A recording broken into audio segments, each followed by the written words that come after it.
Alright, here, just finished my book, Possible Odds, and I'm very happy that I didn't end up reading it, even though it wasn't my first choice at first. I was gonna actually pick, Into the Wild, and I wanted to read that book.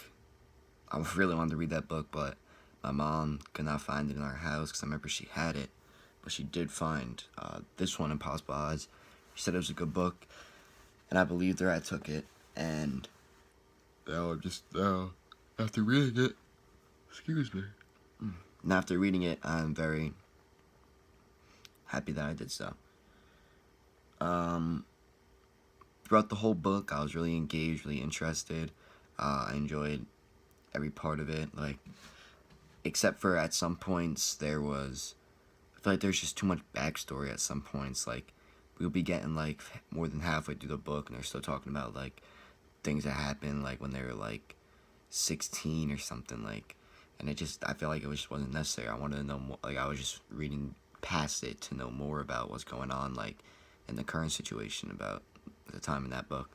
But overall, still, it was just a great book. Like, even with the backstory, it's just an amazing read. I enjoyed every part of it, how Jessica could recall, like, everything so well. Same thing with Eric, and it's, oh my god, excuse me. And the more I like went through the book, the more like interesting, and you could see it was getting closer and closer to her getting rescued. And then when SEAL Team 6 finally comes in, it's a great part. And I've always knew like about SEAL Team 6, but this taught me like a little more, because it gave information on them and kind of what they do and everything, and told about like their training. And since she was a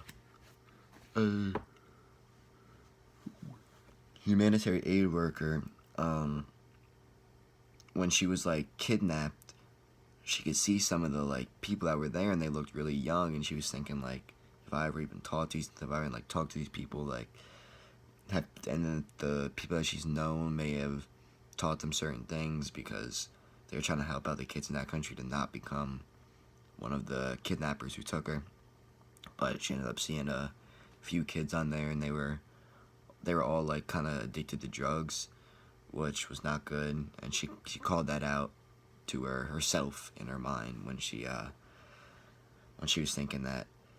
And it was bad for her, considering that she is a humanitarian aid worker, and that's kind of like her whole profession, is to stop this, and she's the one part of it getting kidnapped now. Another interesting aspect,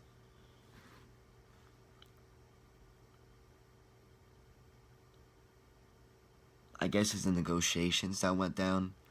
I mean, it went from the first amount that they ever won. It was around 45 million, and that was when they first got the translator, and he was telling them like that's not possible, which it wasn't possible to get 45 million from just these random people. And that was in 2011 too, so I don't know how much inflation has really changed that. I also like how it took through that whole operation, like where they moved like to the like pre-attack, and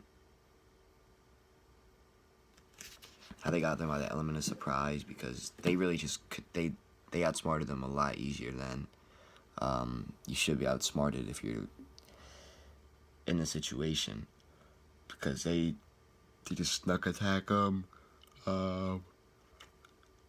Excuse me. Oh my goodness.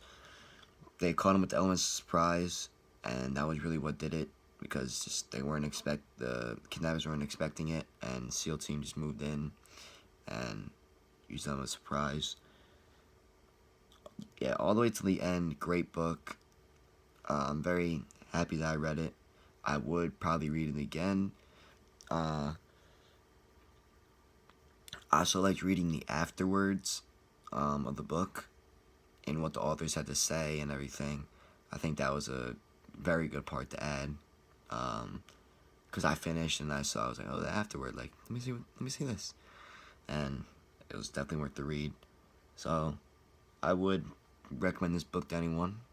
If someone ever asked me in the future, like a nonfiction or just a book, I'll say check out Impossible Odds.